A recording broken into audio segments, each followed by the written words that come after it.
Alright guys, this is a long playing review of Pang on the Amstrad GX4000 and of course the Amstrad 464 and 6128 Plus computers. Released by Ocean Software in 1990, well we believe 1990 anyway. There's some discussion and confusion as to when this actually got released, but more on that later. And what better way to celebrate the 30th anniversary of the GX4000 this month by looking at arguably its best all-round game. I have done a long play of this previously on my channel, but that was over 11 years ago and it had no review and commentary. It was in several parts and in 480p tops and suffered audio issues, so it's time to cover this game, this wonderful game, and properly. I also got to speak to the coder of this game, Stuart Middleton, at length on a recent Am stream, and that's my weekly Amstrad live stream held every Friday on YouTube at 9 PM, quick plug. So I'll be providing all the relevant facts and things we learned from that here in this review, but if you want to watch that in full, I'll of course provide a link in the description below to that. First though, this is actually an arcade conversion, and we're going to take a very quick look at the coin-op original first, just for comparison before we get to the GX4000 version. Take note here of the attract sequence, and it pretty much tells you what's going on here. This game actually goes under several different names. Pomping World in Japan, Pang in Europe, and Buster Bros in North America, or Buster Brothers, whatever you prefer calling it there. The game released to arcades on New Year's Eve of 1989 apparently, and it's from Mitchell Corporation. It's also a blatant rip-off of an earlier game by Hudson Soft on the MSX called Cannonball, released in 1983, which was also actually strangely converted to the ZX Spectrum as Bubble Buster. Anyway, the basic principle is you start with either 2 or 3 balloons that are quite large in size that you have to pop with your harpoon weapon. They split into smaller balloons and then also into even smaller balloons.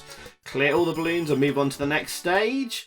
And there's 51 stages over 17 world locations that you fly to on the world map we saw earlier. There's lots of pickups in the game, and these include upgrades to your weapon to fire 2 wires independently, or a power wire that stays in place for a short amount of time when it reaches the ceiling or a block above it, and a gun, sometimes known as the Vulcan missile, that allows you to rapidly shoot balloons. And there's also fruit to pick up for points, a star-like symbol that protects you from one hit. I think there's also a bonus live pickup which isn't in the GX4000 version. An hourglass that slows the balloons down, a clock that freezes balloons in place for a short amount of time, and finally the dreaded dynamite we just saw there that pops all the balloons down to their smallest size and often spells disaster. There was the world map again. Take note there was no music on the world map screen there. Anyway, well actually I've been calling them balloons, but I'm not entirely sure if they are indeed balloons or not. Are they instead balls or bubbles or some bizarre alien creature? Who knows? The Amstrad manual calls them balloons, so we'll stick with that. But I've no idea why they're so deadly, why they've invaded the planet, or why our heroes have been chosen to get rid of them. No such sort of backstory I can find really. Also, apparently, again, according to the manual, the name of our hero is indeed Pang, although there's no mention of the second player's name. So we're playing as the character Pang, basically. It's actually also a strange name for a game. If you look at the dictionary definition of Pang, it is described as a sudden sharp pain or painful emotion. Well, no such pain here though. This is a great game. And of course, animals will appear to either help or hinder you here in the game. A crab will pop a balloon if it lands on its claws, but if it's in its shell and touches you, it renders you unable to shoot for a short period of time, and it's the same if a bird hits you. But equally, if a bird hits a balloon, it will pop it. Anyway, apparently this did decently well in the arcades, not a massive hit, but popular enough, especially to spawn conversions to many systems, which we'll talk about in a bit. Anyway, it's time to check out the Amstrad GX4000 version at last and get on with the long play and proper review. And that was a nice little logo there, and we have a really nice title sequence, just like the track sequence on the coin-op original. Nice animation there on the mouth of the character of Pang, top left. And it gives you some info on the game there below, and a little sort of running demo, which is a really, really nice touch. And you can tell Stuart and co have gone the extra mile here. And it's a really, really nice start and introduction to the game, so I'm impressed. Yes, you can have simultaneous 2-player. We'll show some footage of that at the end of the video. And you can see they're produced by Arc Developments at Ocean Software, and some credits, which we'll go over in a little bit. But anyway, let's start off the first level. And you'll get presented by the map screen. And as you can see here, you'll be able to skip forward a few countries if you want to, with your little plane there. But we're going to start on the first stage and work from the very, very first level onwards, of course. So things start nice and simple and easy. There's no obstructions on the screen, just one big balloon to start with, and a nice first level to ease you in. And there you go. It's over and done with quickly. And you get a nice end of level screen there with your score and what you need to score next to get a bonus life. So I think it was 100,000 points for your next bonus life. And you start with 6 lives there. So quite generous, and you can always join in with the second player for a few extra lives when you die. As you can see there, we got the harpoon there we had there was the one that sticks to the ceiling, and now we've got the twin harpoon. And there we go. And yeah, this is really lovely so far. Really, really nice graphics. Especially on like the sprites. The background graphics are okay. I think that's the only thing that slightly lets it down. There are some levels where those background graphics look a bit pixelated and blocky. But otherwise, nice balloon sprites as well, and the weapons look good. Pickups are good as well. Got some really jolly and lovely music here as well, and some really great sound effects. We even get some extra music on the map screen here that I think nearly all the other versions didn't have. Not even the arcade version had that. And here we are at Mount Kirin, or Kirin, whatever. So yes, what should we talk about first? Well, we mentioned sort of graphics, presentation and music there is fantastic so far, and it's an utter delight to behold and play. Controls are nice, tight and responsive. Your character, a Pang, moves about the screen really nicely and fluidly. And I think, did we just pick up the dynamite there by accident? So we could be in trouble there, but just remain calm. Yeah, it looks like everything is moving around at... I'm pretty sure everything's moving around at 50 frames per second. It really is buttery smooth. And there's no slowdown in the game. I think the only slowdown I've noticed is there where you pick up the dynamite. You can see there's a pickup there for it now, which we're purposefully avoiding. When you use the dynamite when... you've not popped any balloons and you've got 3 giant balloons on the screen, that's where you might notice just a touch of slowdown. But other than that, it stays consistent, and it looks like 50 frames per second. So that's really, really impressive stuff. Okay, let's just talk quickly about release dates. Because when I was talking to Stuart, I did ask him why potentially the game got released really late. Because...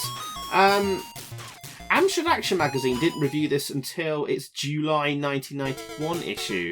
And bearing in mind, the GX4000 console itself was launched in September of 1990, so it's like nearly a year late Amstrad Action were reviewing this.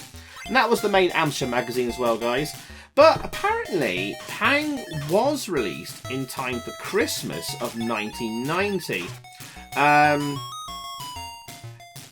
there's only a couple of people. I did ask on a couple of forums and Facebook groups and stuff, and at least 2 people have said they remember getting this for Christmas 1990. So it must have been out at the time. But there was, it's well known that there was a lot of problems with Amstrad manufacturing and getting the carts out to shops at the time, and was very, very few available at launch and pretty much post-launch as well until Christmas or just after, which is one of the primary reasons of quite a few why the GX4000 console unfortunately flopped and failed. But yeah, so this is probably released December 1990. Oh, this level is a bit of a tough one. So now you're going to start thinking a bit more tactically and playing this more like an action puzzle game. It's hard to describe if you haven't really played it, but basically you don't want too many of those small balloons over to the right hand side of those ladders in the middle, because you're going to have to drop down and get them, and that's going to be quite difficult. Oh, touch one of those creatures in the shell and you're unable to shoot your weapon for about 5 to 10 seconds, so watch out for that.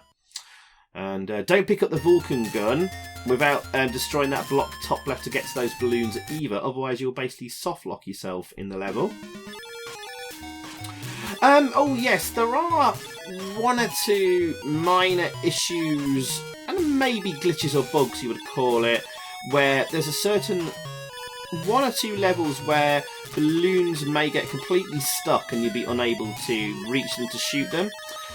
When we get to one of those levels, I'll try and point it out, but we got lucky here in this long play. Oh yeah, the clock there stops and freezes all the balloons in their tracks.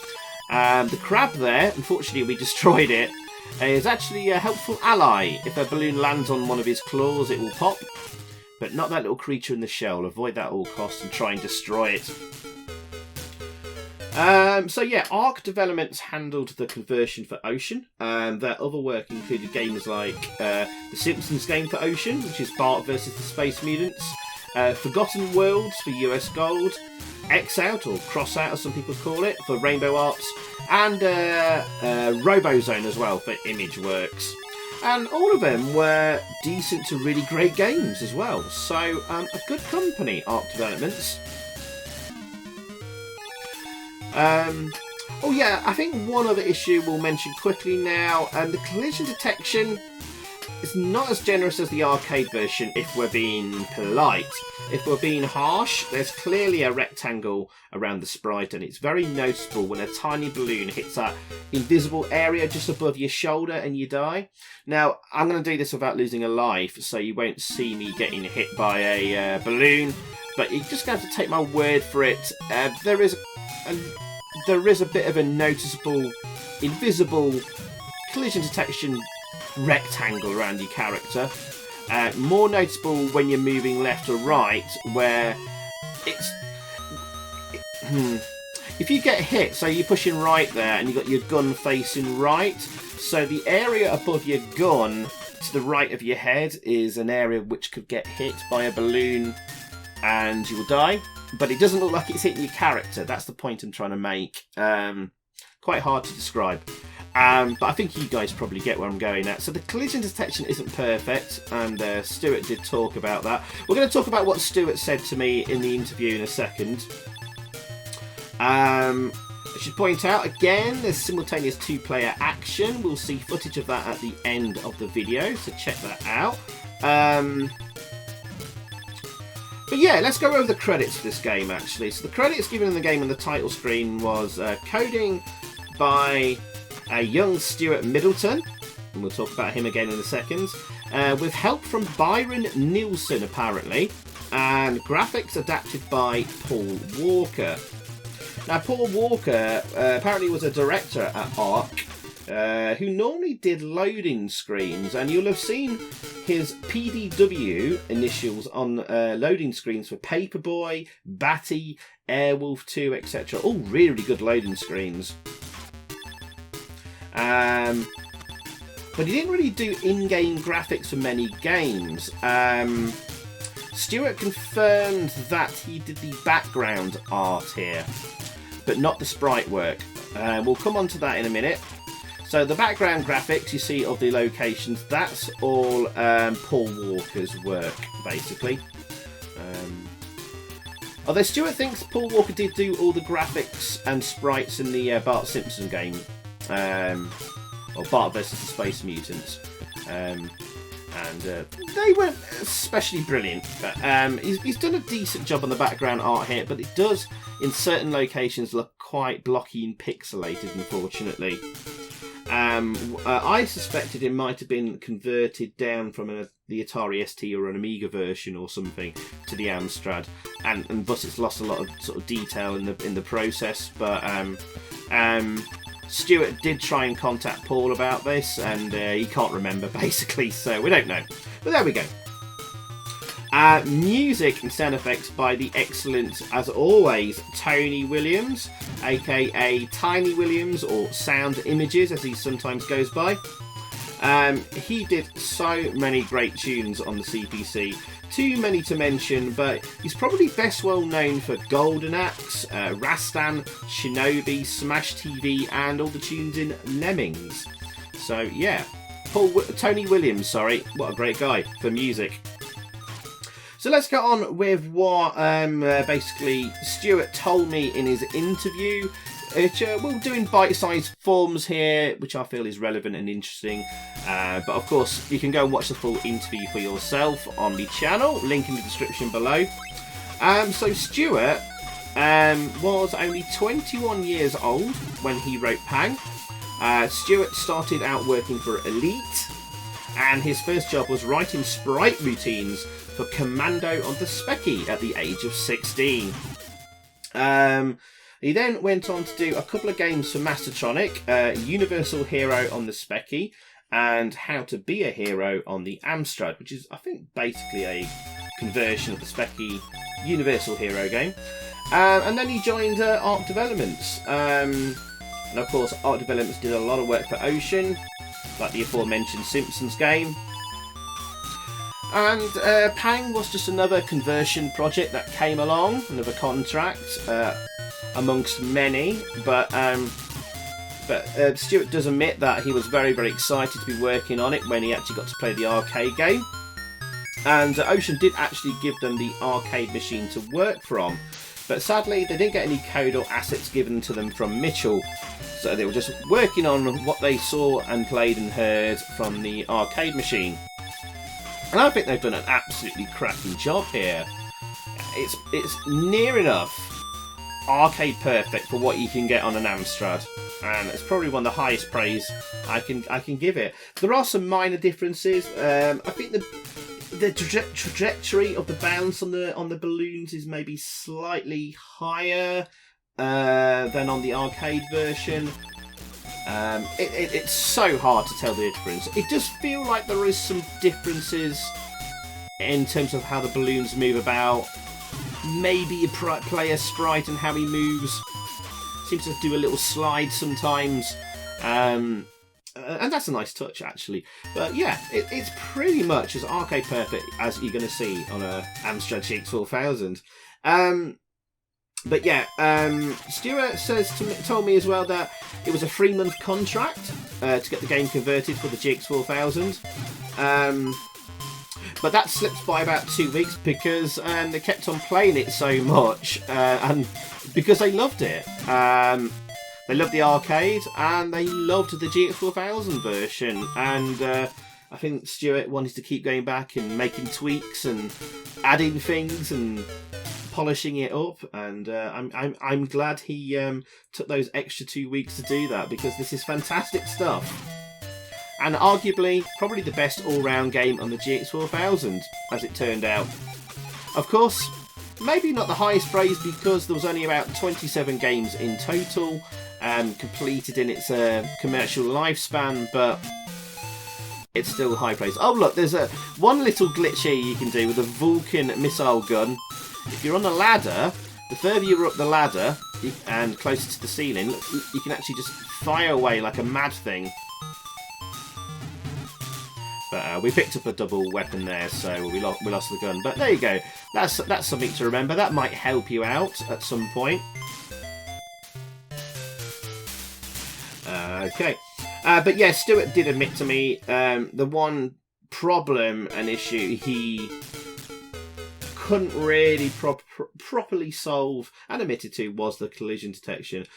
Basically, it's problematic when you have round ball shapes and collision detection is done in sort of rectangles and squares. He talks about, I think he tried to implement what's called radial collision detection, which he explains better than I could on the interview. But I think Pang does end up basically using sort of a rectangular kind of invisible rectangle around the player sprite. Oh, this is the level where a ball can get stuck. If one of the little balls drops down to the second or third lower level on these platforms, it can actually get stuck going back and forth, and the player can never reach it. So that is one level to watch out for there. Maybe take a save point if you're playing on an emulator before that level, because you could get soft locked and end up losing a life. So that's maybe one other issue. There's a couple of minor things and problems in levels, potential problems. I got through this without an issue, but many times practicing and playing this I have encountered them. That is one such level, and there's maybe a couple of other levels where there could be potential problems, so watch out for that. But yes, so we were talking about the artist earlier, and the credit on the title screen for graphics was given to Paul Walker, but Stuart actually tells me that it was a guy called John Harrison who was the main artist, who did all, like, basically the character stuff and sprites, everything bar the background art there, as you can see there, for Paris in the Sunset or Dawn or whatever. So that was John Harrison, and he's clearly very, very talented, and Stuart was singing his praises. And yeah, really, really, really lovely sprites, and as you can see, it moves about at a really consistent 50 frames per second. I mean, going back to talking about when this was released, we think it was Christmas 1990. Amstrad actually didn't review it to July 1991. Stuart has no idea why, because he confirms to me that the game was like basically 99% finished before the console was released. And indeed, Amstrad got a demonstration unit called the Comparators into stores at the launch of the console, and that had like 12 games built into like an internal unit that you could switch between from a menu, and Pang was one of those games. It wasn't fully finished. I think it was missing the intro sequence of the title screen, maybe the two-player mode, and I think you got a lot more creatures appearing in the game than you do in the finished version. That was toned down. But they were actual carts that later on got ripped out of those machines and flogged on eBay. And they've all got sort of like very, very simple cart labels on them. But yeah, the game was basically finished for launch. So we don't know why it even took till December for Ocean or Amstrad to get them manufactured into shops, but there you go. But it was finished before the launch, as Stuart confirms to me. And they were given a prototype 6128 Plus machine for development, but the main coding was done on a PC, of course, and then sent across to the 6128 Plus using some clever hardware and things. But at the time, I did ask Stuart if he had bad vibes or feelings about the GX4000 console being a flop or whatever. I mean, Stuart says at the time he didn't think the GX4000 was going to be a flop. Specifically, but he did think it was quite weird that they were working on prototype hardware that wasn't quite as good as the hardware already out there. And I'm sure he's like referring to things like the Amiga and stuff like that. I mean, Stuart, I think, had already started doing stuff on the Master System and knew about the Mega Drive round the corner and things like that. But I get the vibe from Stuart that he actually thinks that the GX4000 and the 6128 Plus or whatever are actually decent machines, and he seems to be quite enamoured with the GX4000 a little bit, and he seems to be quite positive about it. There's a lot of coders I've spoken to from back in the day who are, well, firstly, normally quite reluctant and rather unwilling sometimes to speak to me about their old games, and generally they don't remember much as well. Stuart's memory seems to be pretty good, but he was so enthusiastic and so nice about talking to me. It was an absolute joy. But he seems really enthusiastic generally about things like the GX4000. He didn't spend the whole time in the interview rubbishing the system or anything like that, and it was really lovely. And it's a real joy to speak to Stuart and vibe off his enthusiasm. But yeah, so and he also confirms to me that the process of actually making the game was quite a fun and smooth process. It was enjoyable work, and although obviously it's just another conversion project on a kind of a factory line of conversion projects he worked on, Stuart definitely has quite a lot of pride about this game. He also confirms to me that all the sprites are indeed hardware sprites. If you remember, the GX4000 Plus machines now have the capability to do proper hardware sprites, unlike the old CPC machines. Oh, and as for one of the other credits on the title screen, there was a credit there for help from Byron Nilsson. Well, Stuart tells me that Byron, who's known as Bill, was one of the directors of Arc Developments, and Stuart's pretty sure he didn't do any coding on it, and just fancied having his name in the credits, basically. Stuart has no idea how well Pang sold, you know, how many copies were sold and stuff like that. By the time this hit shops, Stuart was long into other projects and had sort of forgotten about it. And sadly, no other GX4000 projects came his way for conversion work or like commissioned for a new game or whatever. So that was it with Stuart's involvement with the GX4000, and for many coders of the time as well, because the machine pretty much flopped very quickly. Once Christmas had come around of 1990 and it hadn't sold very well, that was it for the machine really. It limped on for a bit longer, for a few months, before dropping down to about 80 quid in about March of 1991, and by the summer it was very heavily discounted. And that was it for the GX4000, and it's rather sad really, because games like Pang show just how good the machine could be. Games like Robocop 2 Navy Seals and Burning Rubber, the same thing as well. It's just a shame that all of those games mentioned weren't ready for the machine at launch. Well, as we found out from the interview, Pang was. So why on earth did Amstrad take so long in getting the bloody carts manufactured and out there? That's a question I'm trying to find out, guys, for a GX4000 video I'm making at the moment. Hopefully I might speak to Cliff Lawson about that, and he might remember or know if he wants to admit to what happened, because it does appear to be all on Amstrad. Amstrad were in control of manufacturing and getting the carts distributed to stores, following maybe sort of a similar model to what Nintendo were doing, but not so restrictive for the publishers. Amstrad were pretty lax on, well, easy going is probably a better word, and what games publishers could make for the GX4000, because there's quite a few stinkers out there on the GX4000 too. But it's all up to Amstrad to get the carts manufactured, the boxes manufactured, and the artwork printed and then distributed to shops. So why so many games took so long to get into shops, we don't know, but there you go. I did ask Stuart how much he was paid for doing Pang, but he wasn't on royalties or bonuses, so it was just a standard wage at the time for him. So there you go. And that's pretty much all that kind of like interesting tidbits I think I can summarise in this video for you guys regarding Pang. We talked to Stuart about other things related to the Amstrad and other projects, so again, link in the description below for that full interview and stuff. Anyway, I think we ought to talk about other versions of this game. So quite a lot of conversions were made of Pang. This appeared on the ZX Spectrum, Commodore 64, Atari ST, Amiga, PC-DOS, Game Boy, TurboGrafx, or PC Engine CD, and the SNES, but that was a slightly different version. But we'll talk about them in turn. So we'll start with the ZX Spectrum, the good old Specky, and Pang is quite well presented on the Specky actually.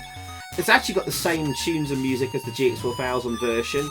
And we know that the Amstrad GX4000 version isn't using the new DMA feature for any sampled speech or sound effects or music. So the Specky gets the same tunes anyway. But the game is all in monochrome, pretty much, or 2 colours. Quite a lot of red involved. It's actually a really good version for the Specky. The controls are a little odd though. It seems a lot more heavy-handed with stopping your character for longer when you fired at your harpoon. It's hard to describe. Oh, before we get onto the versions, I should point out this level is absolutely bloody evil. And it's well worth taking a snapshot before this if you're down to your last life. Take out as many of the small balloons one at a time as carefully as possible, because what can happen here is, see where that balloon just landed there, bottom left? Some small balloons can get stuck in that bottom left corner in a perpetual loop, bouncing around that ladder, little block to the right and the wall, and never coming back out. And if there's more than one gets in there, it could spell basically doom for you on your life on this level, because you're not able to get in there and you have to drop down into that area from above. Sorry, my apologies. And if there's I think at least 2 balloons in there, there's absolutely no chance. So this level, ridiculously tough. Just gonna have to take my word for it as I do it on my first try here. Let's get that ladder there and get to that last balloon. So don't pick up the Vulcan weapon that shoots bullets, because the bullets don't destroy blocks like that, and you'll find yourself soft-locked and unable to complete the level until you lose your life or time runs out. Anyway, so ZX Spectrum, yeah, last thing to mention, it does suffer from a fair bit of slowdown at points. So it may well be the weakest version out of the lot, but it's actually damn good. So that's not saying much, you see. So let's not discount the Specky version, even if it might well be the weakest. It's still bloody good. And the Commodore 64 version, the Commodore 64 actually is a kart-only game, like the GX, designed for the Commodore 64. Commodore GS console system. But then again, the normal C64s could take carts anyway. But it was kart only, didn't appear on tape disc as far as I know. And the balloons in that are like one solid colour without any shading, so they look a bit crap. But it's okay. And also the harpoon actually you fire looks a bit weird too. It's one elongated solid colour rectangle that goes up the screen, the best I can describe it. But weirdly, the bottom of it starts disappearing up the screen as it goes up. It's really hard to describe. You're just going to have to take my word for it, or go and watch a YouTube video of it, or play it yourself. And that's not in the arcade version or any other version. You see when I fire my harpoon here, the entire length of it stays on the screen. And the harpoon actually looks really, really good on the Amstrad as well. Yeah. Yeah.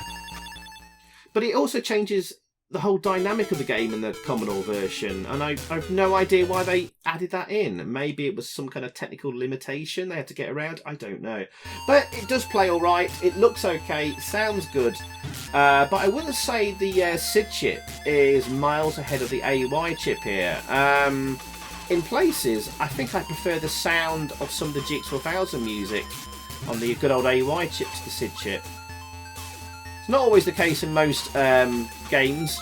Often the SID chip is the winner. I don't think it's the clear winner here. But there you go. So the Commodore 64 version is alright. And a very, very decent conversion. Moving on to 16 bits, the Atari ST. And we find that the music is identical to the Amstrad GX4000. Of course, the ST had the AY chip in it. And weirdly, the bouncing of the balls, misses, looks a bit wobbly and juddery. It's weird, they don't bounce around very, very smooth, unless it's an emulation thing, because I don't own a real Atari ST, sadly. So maybe Atari ST owners can confirm that for me, but they don't bounce. Yeah, they bounce around a bit juddery and wobbly. It's very, very minor, but it's noticeable. But if we move on to the Amiga version, which may well share a lot of code with the ST, The balloons definitely bounce around a lot more smoothly. It has more colours and better sound and music than the ST. But in the end, both versions are great, but the Amiga version is the clear winner, and it's very, very close to the arcade original. Moving on, we've got a PC-DOS version as well. I can't find much about this one. Apparently it was only released in Japan, and differs a lot in terms of its look, presentation and music from any other version. It also uses dinosaur pictures in the background, for example, not world locations, so that's quite weird. And it looks like it plays too fast, and well, I don't like it, but it's okay. Oh, going back to the 8-bits, because I forgot about the Game Boy version, that's 8-bit. So, yeah, the Game Boy version was made by the same guy who did Platoon on the Amstrad, so a bit of an Amstrad connection there, as well as the Z80.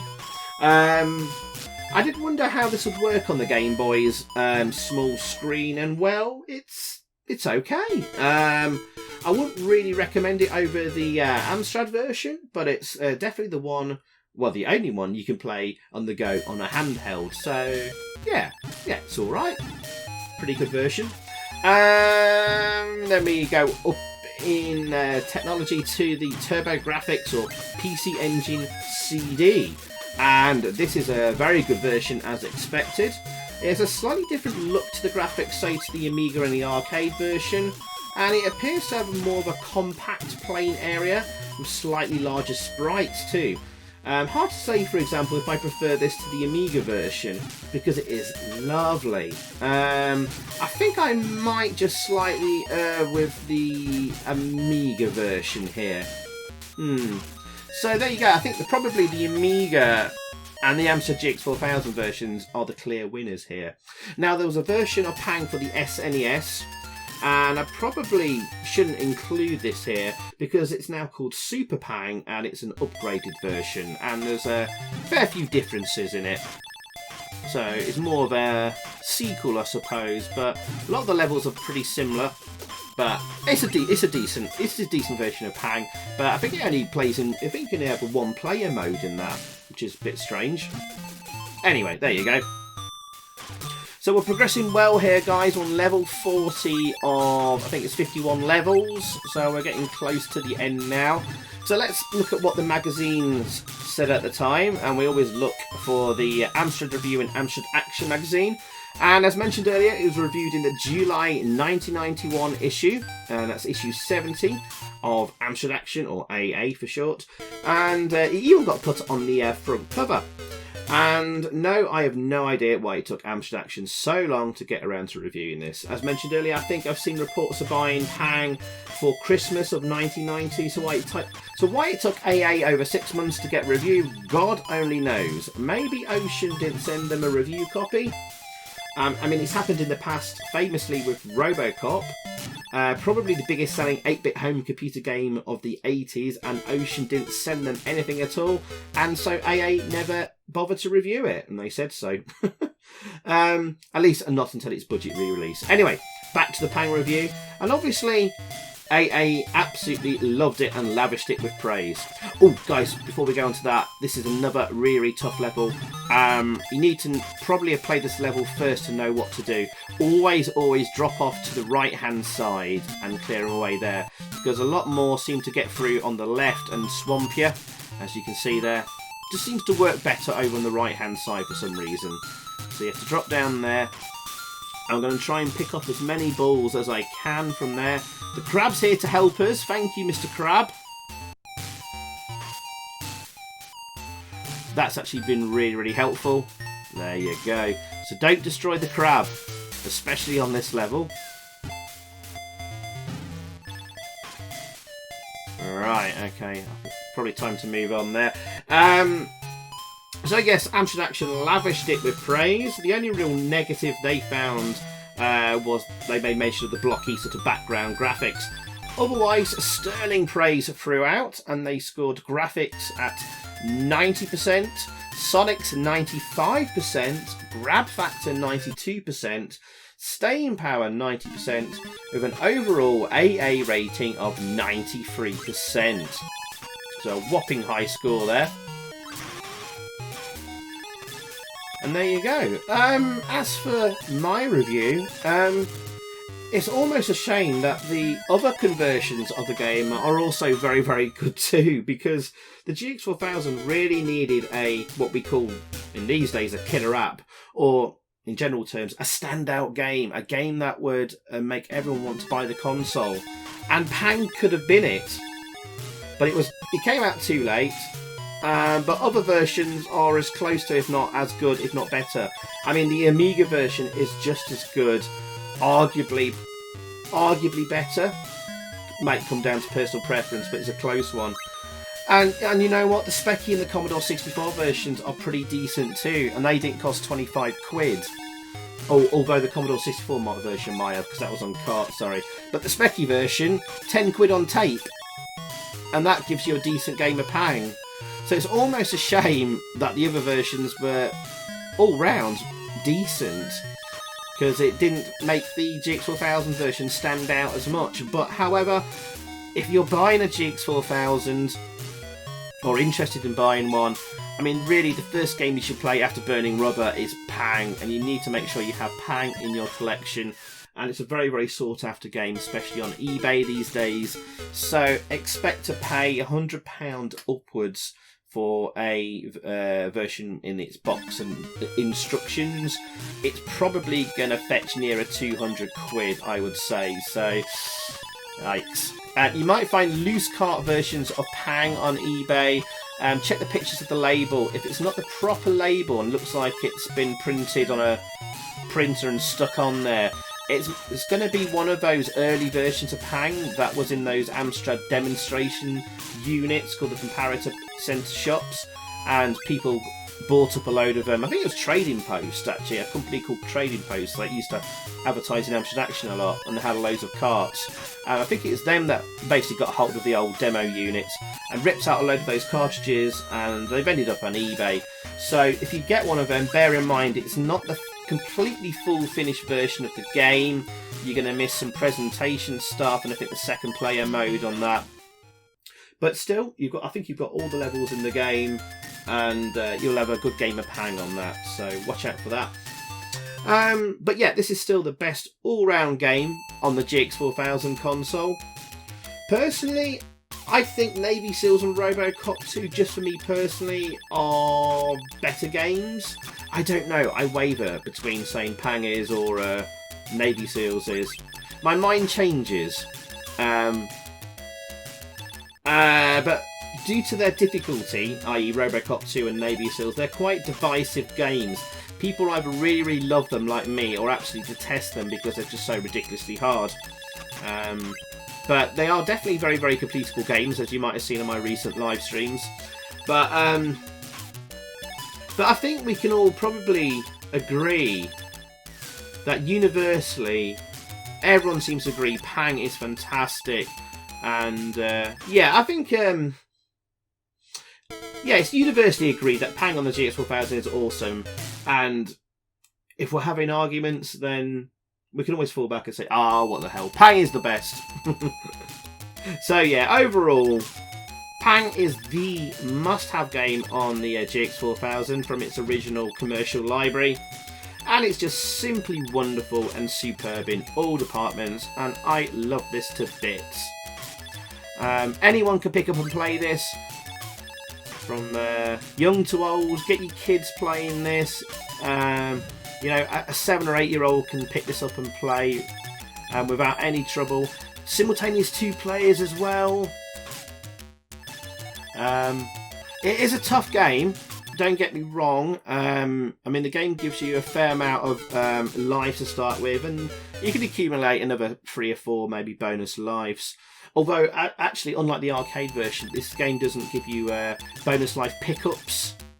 That is a difference to the arcade original. But yeah, it is tough. Don't get me wrong. It's going to present quite a challenge, but it's definitely completable, as you can see here. And we're coming up to the final stages here. But as for my review score, guys, I'm going to give this a 9.5 out of 10. So I'm pretty much in line with what Amstrad Action gave it as well. I'm using the exploit there with the gun at the top of the ladder to blast away. Little minor glitch and stuff. Anyway, we're coming to the last location, Easter Island. There's 2 more levels to go after this one. It starts off with a relatively easy level, actually, for the final country. That big balloon is stuck there bouncing around top left, so just stay to the right and focus destroying what you have bouncing around the rest of the screen to the right of you.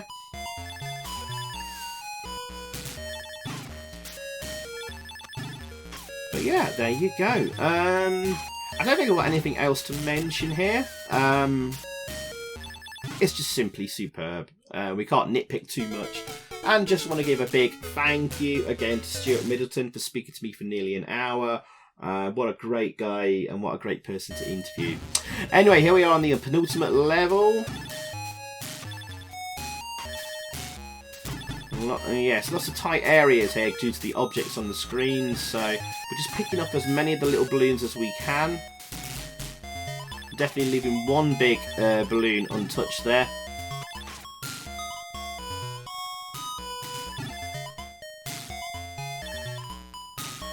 Don't forget, guys, we'll show some simultaneous two-player action shortly after we've completed the game.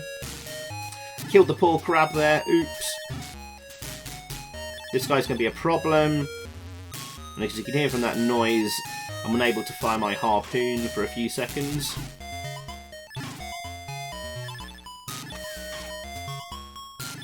The bird took out one of the balloons there. Thank you, bird.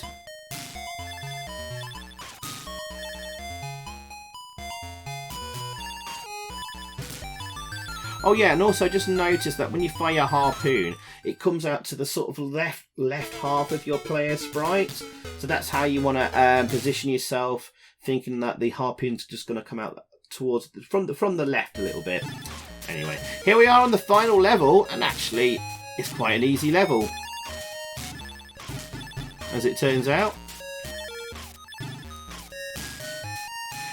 And there you go, that's the final balloon. And there we go, we get the ending sequence. Finally, your long adventure is at an end. This is the Easter Island. Enjoy the sunset of the Southern Pacific.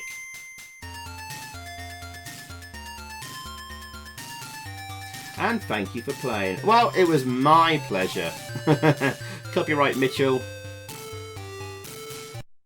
And there you go. I mean, that's all you get for the ending sequence. It's a nice ending sequence, a simple one, but that's all you get. But still, I'm glad they had like a bit of an ending there. So there you go. Well done. Fantastic game. The game to own on the GX4000. 9.5 out of 10 from me. And we're going to show you some two-player action now as well. It's going to be difficult for me to play on my own with one hand on a joypad, another hand on a keyboard. But anyway, I just wanted to show you in action and show you there's no like slow down or anything like that. So pressing the fire button for the second player, and there you go. Simultaneous two-player action, no slowdown, nice and smooth.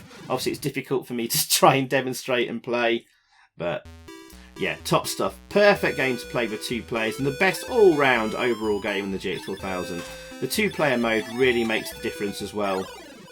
Being able to play with mates or your children, because the children are going to love this as well.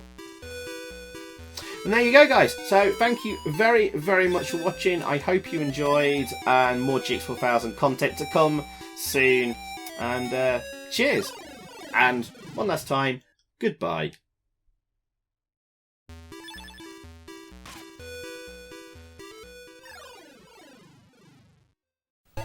So thanks for watching, guys. I hope you enjoyed that. If you did, please click a like below, leave a comment, and also subscribe if you haven't already. And over that way, there's another video for you to check out. Zypho, out.